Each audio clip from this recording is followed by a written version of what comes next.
hahanguin natin ng mabuting balita sa Ebanghelyo ni San Marcos, Kabanatang 10, mga talatang 1 hanggang 12. Noong panahong iyon, si Jesus ay nagtungo sa lupain ng Hudiya at nagtuloy sa ibayo ng Ilog Jordan.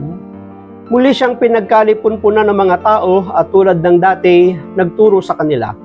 May mga Parisiyong lumapit kay Jesus, ibig nilang masilo siya, kaya't kanilang tinanong, "Naaayon ba sa kautusan na hiwalayan ng lalaki ang kanyang asawa?" Tugon niya, "Ano ang utos sa inyo ni Moises?" Sumagot naman sila, "Ipinahintulot ni Moises na hiwalayan ng lalaki ang kanyang asawa matapos bigyan ng kasulatan sa paghihiwalay." Ngunit sinabi ni Jesus, "Dahil sa katigasan ng inyong ulo, kaya niya inilagda ang utos na ito. Subalit sa pasimula pa ng likhain ng Diyos ang sanlibutan, nilalag niya silang lalaki at babae dahil dito'y iiwan ng lalaki ang kanyang ama at ina at magsasama sila ng kanyang asawa at sila'y magiging isa. Kaya't hindi na sila dalawa kundi isa. Ang pinagsama ng Diyos ay huwag paghiwalayin ng tao." Pagpalain ng Diyos ang pagkabasa ng kanya pong mabuting balita.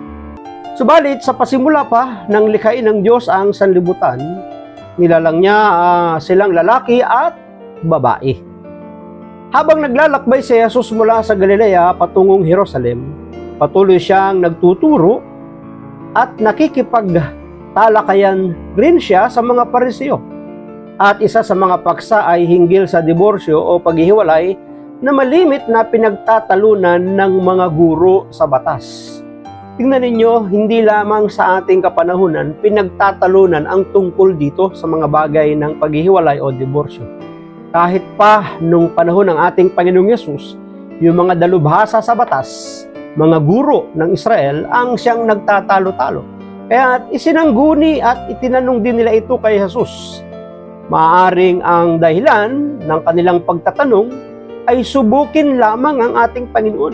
Hindi talaga ibig nilang matuto at pagkatapos matutunan ay sundin kung ano yung itinuro at sinabi, inihayag ng ating Panginoon parang sa ating kapanahunan din.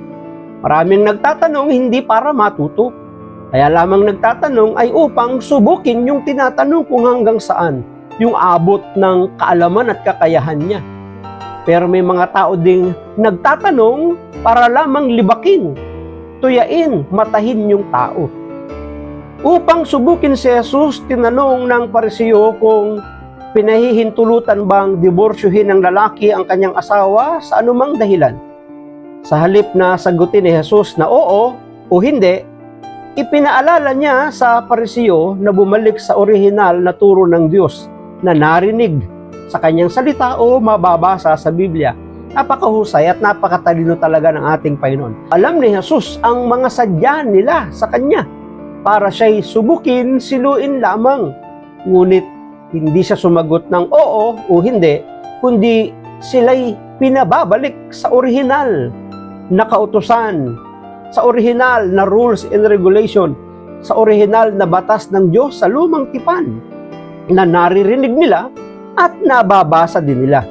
Inilahad ni Jesus ang plano ng Diyos tungkol sa pagkakaiba ng mga pagtatalik sa sangkatauhan.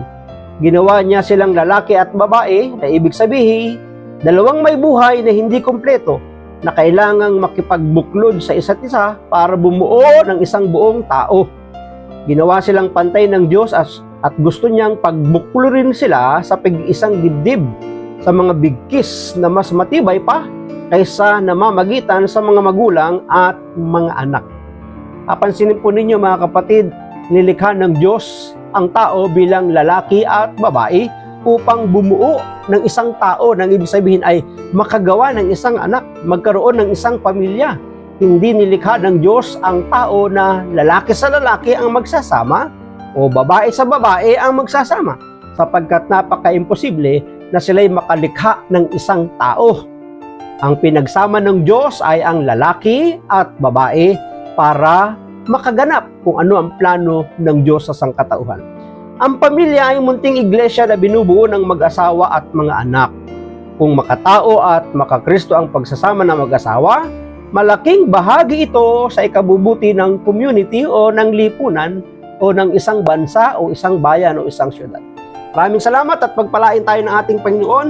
Ang akin lamang palaging sambit. I love you with the love of the Lord. Bye-bye and bye-bye.